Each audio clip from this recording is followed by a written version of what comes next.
ಪ್ರಿಯರಾದವರೇ, ಯೇಸುಕ್ರಿಸ್ತನ ನಾಮದಲ್ಲಿ ನಿಮ್ಮನ್ನು ವಂದಿಸುತ್ತೇನೆ. ತಿಂಗಳ ಕೊನೆಯ ದಿನದಲ್ಲಿ ಬಂದಿದ್ದೇವೆ. ಸ್ವಲ್ಪ ಹಿಂತಿರುಗಿ ನೋಡಿರಿ. ಈ ತಿಂಗಳು ಪೂರ್ತಿ ದೇವರು ಎಷ್ಟು ಸುಂದರವಾಗಿ ನಮ್ಮನ್ನು ನಡೆಸಿಕೊಂಡು ಬಂದಿದ್ದಾರಲ್ಲ. ಪ್ರತಿನಿತ್ಯ ನಮ್ಮೊಟ್ಟಿಗೆ ಮಾತನಾಡಿದರು, ವಾಗ್ದಾನ ಕೊಟ್ಟರು, ಧೈರ್ಯ ಪಡಿಸಿದರು, ಬಲಪಡಿಸಿದರು, ಸಂತೋಷ ಪಡಿಸಿದರು. ಎಷ್ಟು ಅದ್ಭುತಗಳನ್ನು ಮಾಡಿದರಲ್ಲವ. ಆತನಿಗೆ ನಾವು ವಂದನೆ ಹೇಳುವಂತ ಋಣದಲ್ಲಿ ಇದ್ದೇವೆ. ಈ ತಿಂಗಳ ಕೊನೆಯ ದಿನದಲ್ಲಿ ದೇವರು ನನಗೆ ಯಾವ ವಾಕ್ಯವನ್ನು ಇಟ್ಟಿದ್ದಾರೆ ಎಂಬುದಾಗಿ ಆಸಕ್ತಿಯಿಂದ ಕಾಯುತ್ತಾ ಇದ್ದೀರಾ? ಸತ್ಯವೇದದಲ್ಲಿ 2 ಅರಸುಗಳು 3ನೇ ಅಧ್ಯಾಯ 17ನೇ ವಾಕ್ಯ.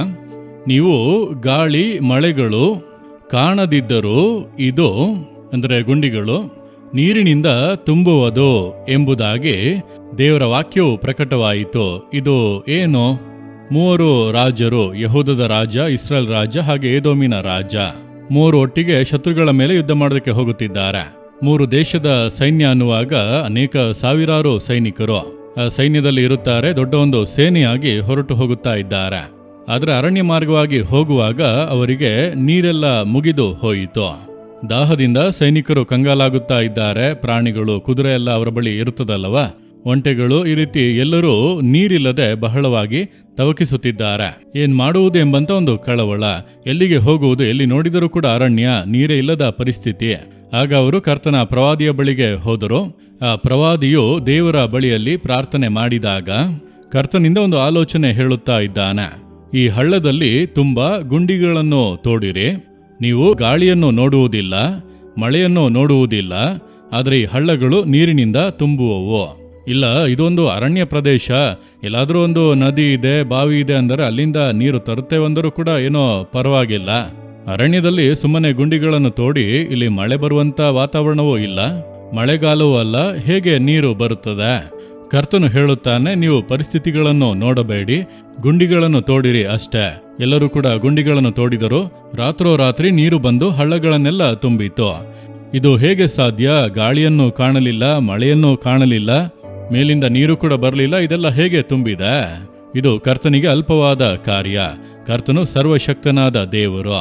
ನಿಮ್ಮ ಜೀವಿತದಲ್ಲಿ ಕೂಡ ಪರಿಸ್ಥಿತಿಗಳನ್ನು ನೋಡಿದರೆ ಏನು ಒಳ್ಳೆಯದಾಗುವ ಹಾಗೆ ಕಾಣುತ್ತಾ ಇಲ್ಲ. ಸನ್ನಿವೇಶವನ್ನು ನೋಡಿದರೆ ಇದು ಸಫಲವಾಗುವ ಹಾಗೆ ಕಾಣುತ್ತಾ ಇಲ್ಲ. ನನಗೆ ಈ ವಿಷಯದಲ್ಲಿ ಜಯ ಉಂಟಾಗುವ ಹಾಗೆ ಕಾಣುತ್ತಾ ಇಲ್ಲವಲ್ಲ ಎಂಬುದಾಗಿ ಕಂಗಾಲಾಗಿ ಇದ್ದೀರಾ? ಪರಿಸ್ಥಿತಿಗಳನ್ನು ನೋಡಿದರೆ ನನ್ನ ಮನೆಯಲ್ಲಿ ಬದಲಾವಣೆ ಬರ್ತದಾ? ಕೆಲಸದಲ್ಲಿ ಬದಲಾವಣೆ ಬರ್ತದಾ? ಮಕ್ಕಳ ವಿದ್ಯಾಭ್ಯಾಸ ಕಾರ್ಯದಲ್ಲಿ ಏನ್ ಮಾಡುವುದು? ಪರಿಸ್ಥಿತಿಗಳನ್ನು ನೋಡಿದರೆ ವಿರೋಧವಾಗಿ ಇದೆ. ಕಂಗಾಲಾಗುತ್ತಿದ್ದೀರಾ? ನೀ ಪರಿಸ್ಥಿತಿಯನ್ನು ನೋಡಬೇಡಿ, ಕರ್ತನ ಶಕ್ತಿಯನ್ನು ನೋಡಿರಿ. ಅರಣ್ಯದಲ್ಲಿ ನೀರನ್ನು ಬರಮಾಡುವುದಕ್ಕೆ ದೇವರಿಂದ ಸಾಧ್ಯ.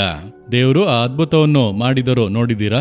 ಹಾಗಾದ್ರೆ ನೀವು ಮಾಡಬೇಕಾದ ಒಂದು ಕಾರ್ಯವಿದೆ. ಏನೆಂದರೆ ಗುಂಡಿಗಳನ್ನು ತೋಡಿರಿ. ನಂಬಿಕೆಯಿಂದ ಗುಂಡಿಗಳನ್ನು ತೋಡಬೇಕು.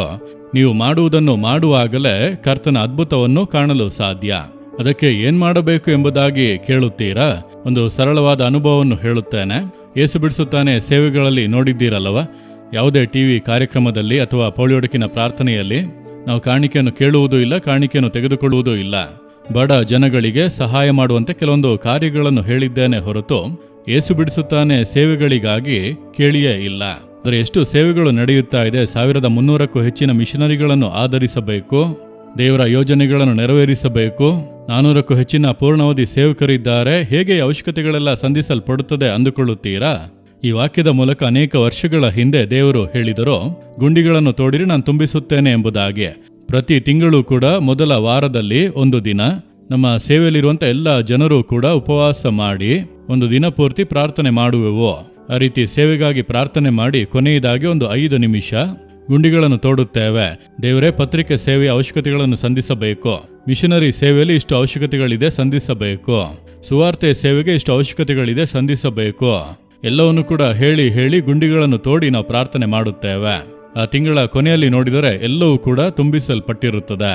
ಇದು ಯೇಸು ನನಗೆ ಕಲಿಸಿಕೊಟ್ಟಂತ ಕಾರ್ಯ. ನಿಮ್ಮ ಜೀವಿತದಲ್ಲಿ ಏನು ಅವಶ್ಯಕತೆ ಇದೆ ಅದಕ್ಕೆ ಹೇಳುವುದು, ಬರೆದಿಟ್ಟು ಪ್ರಾರ್ಥನೆ ಮಾಡಿ ಎಂಬುದಾಗಿ.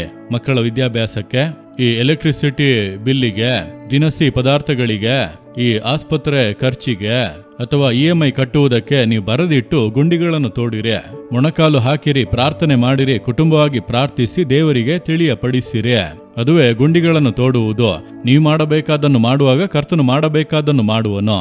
ಅಸಾಧಾರಣವಂತ ಅದ್ಭುತ ಕಾರ್ಯಗಳು ನಡೆಯುತ್ತವೆ. ನೀವು ಅದನ್ನು ನೋಡಲಿದ್ದೀರಿ, ನಂಬುತ್ತೀರಾ? ಈಗ ಹಾಗೆ ಪ್ರಾರ್ಥನೆ ಮಾಡಿರಿ, ದೇವರೇ ನಾನು ಗುಂಡಿಗಳನ್ನು ತೋಡುತ್ತೇನೆ.